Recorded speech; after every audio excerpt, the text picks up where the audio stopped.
Welcome to my next vlog. Sorry I haven't done any vlogs for a while. I've actually just got back from Turkey. I was away for Turkey for 3 weeks, which was nice. And I wanted to talk today about Turkey and all the troubles that are going on there at the minute, and how it's kind of symbolic of the world we live in. It's not just happening in Turkey, it's happening everywhere, but Turkey, it's a little bit more extreme. I feel like I've got quite a close link with Turkey, obviously, because my partner is half Turkish and we've been going to Turkey every year for the past few years now. So I've got quite a close connection with Turkey, and obviously when we were in Turkey, we only got back last week. We were there, and on the second week we were there, it was the time that the coup happened. I'm sure you would have all seen on the news what happened on the streets of Istanbul and on the bridges with the tanks, the army. Basically, it was very volatile for about 24 hours. We were okay because we were in the south. We were in quite a touristy, safe area. But the main problems were up in Istanbul and Ankara as well. There was bombs and shooting. You know, not good. And I got to learn the true facts of what happened from reliable sources, you know, from speaking to the people. The Turkish system, their current president Erdogan, he installs great power amongst his people. It's basically a dictatorship in Turkey. He's won the support of his people through control. He preaches massively about religion, and he's installed religion massively into their society in order to be able to control them more easily. That is the intention. So the coup, it's not everything what the media is portraying. This was a pre-organised operation. All the authorities, all the relevant people were aware of the coup the afternoon, you know, before it had happened. Everybody was aware of it, which is the first kind of red flag. So when it happened,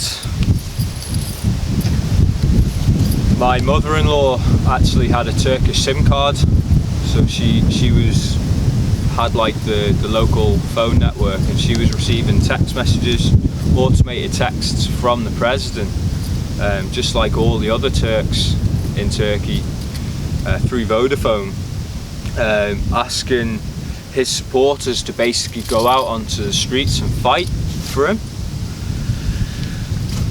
The intention was civil war. He wanted his supporters to hit the streets, which they did. His brainwashed religious supporters hit the streets in Istanbul, wanting to fight against the people who are more sensible, you know, the non-religious side, because their society is split 50-50. 50% of the people in Turkey are supporters of their president Erdogan, and they're all brainwashed, had the religion installed into them, and they all follow him blindly. Whereas the other 50%, they're all the democratics.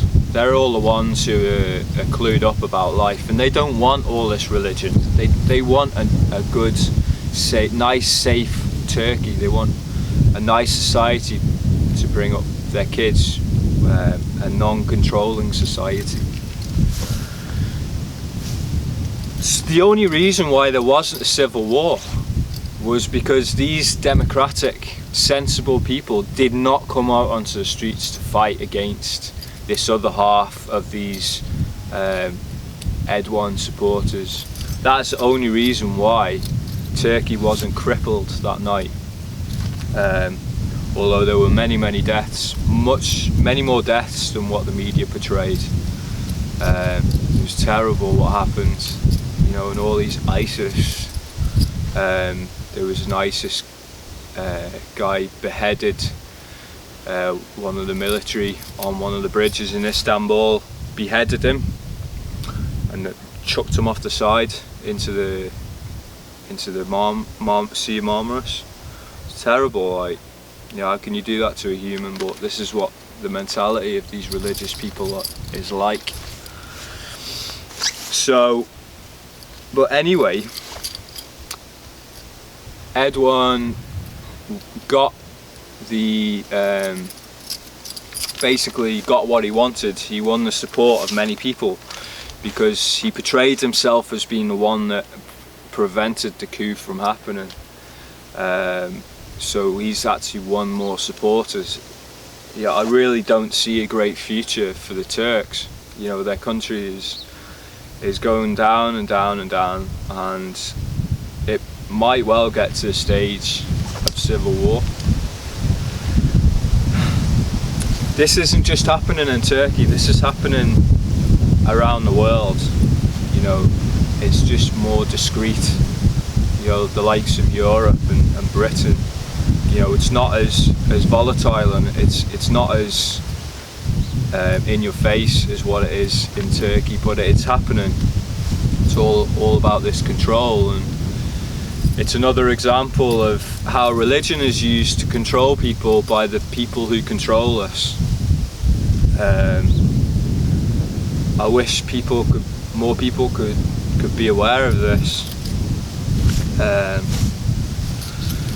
So in Turkey at the minute they've got martial law, and they've actually scrapped the human rights law.